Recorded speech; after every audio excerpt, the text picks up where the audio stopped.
A-List Review. I am your host, Wes Troop, here with another movie review. And today we are going to review a movie that I recently saw on Skinamax. It is the 2010 rom-com slash drama, more on that later, starring Ben Stiller, called Greenberg. So, is the movie... will the movie make you puke green, or is it green as in money? Yeah, that was off the top of my head, I know. Anyway, let's see. Let's review this bitch. Alright, so we see a somewhat strange New Yorker named Greenberg, Roger Greenberg of course, moved to LA in order to figure out his life, and also house sit for his brother. But soon, he ends up falling for his brother's assistant. Interesting, huh? Oh yeah. So, the cast, Ben Stiller, obviously, Roger Greenberg.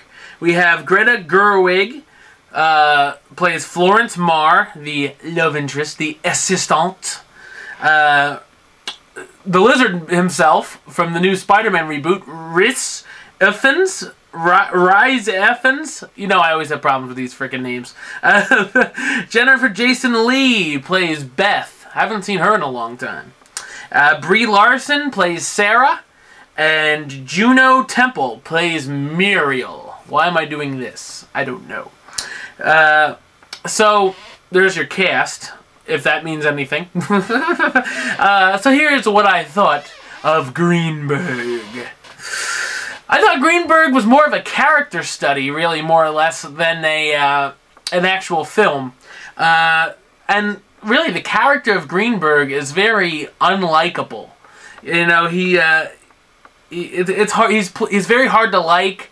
And at the end of the film, you really don't care how he ends up. If he ends up with the girl, if he ends up dead, you know what I mean? You're like, but, you know, whatever. The story I found somewhat odd and not so true to life, but then again, you know, this is a movie that's supposed to be more true to life than like the sci-fi action Star Wars flicks and whatnot, but, you know, it's okay, but it's, like I said, it's hard to classify exactly what it is if you have to classify it. It sits between a drama and a rom-com, somewhere in between there. I can't really put my finger on where, but, you know, there's definitely a few moments that made me laugh. Some of the, you know, stuff, the Greenberg character does and whatnot, but not too many times did I laugh.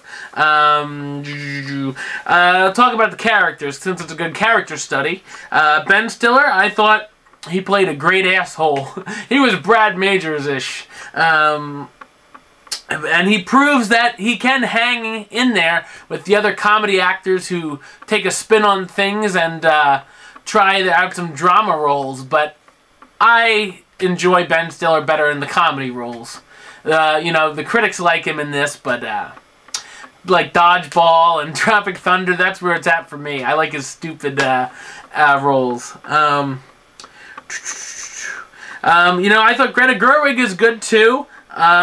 She plays a character who also has her own problems going on, so Greenberg isn't the only one with his problemos going on here. But my favorite performance came from the name I can't even pronounce, Rhys Ifans, or Rise Effans, whatever, who, like I said, he's playing the Lizard in the Spidey reboot, so obviously I was looking to scout on him to see how he would be, and yeah, I thought he definitely did a great job of playing the only character who someone might actually care about in this film, someone who actually is somewhat likable. You know, in the end, I said basically, if you enjoy the smaller independent type films that are more of a character study than a film, really, you know, they focus on the characters more, I think you'll enjoy this one. If you like more drama-ish comedies, then it's sort of a dark comedy too, I guess. It's all over the place, really. But yeah, if you enjoy the smaller independent films, I think you'll enjoy this. I didn't think it's a total waste of time, but you know, I didn't find it very enjoyable for me. I thought, oh, let's see what Stiller's up to next. And I'm like, oh, you know, it's an okay film, you know, really, but I was expecting more, I guess. I don't know. So people really have given this actually somewhat good reviews, but we'll see. Let's see. The A-List gives the film Greenberg the rating of meh. You know, like I said, I wasn't really thrilled with it. It didn't really. I was sitting here, I'm like, do I really care what happens at the end of this film? And it had a weird ending too. That's what sort of. But I guess we're supposed to think on our own what happened at the end, but who wants to do that when they can have it laid out for them very nicely at the end? You know, that's what that's what these endings are for. It's not Old Country for No Men end, but you know, whatever. So it gets a meh. It's okay. If you like Ben Stiller, I'd say check it out for his performance. Definitely, Rizafon's his performance. If you want to check him out before Lizard, stuff like that. So yeah, so it's an okay movie. If you're bored, check it out. Why not? So, I'll be back tomorrow with another review. Till then, Troop out.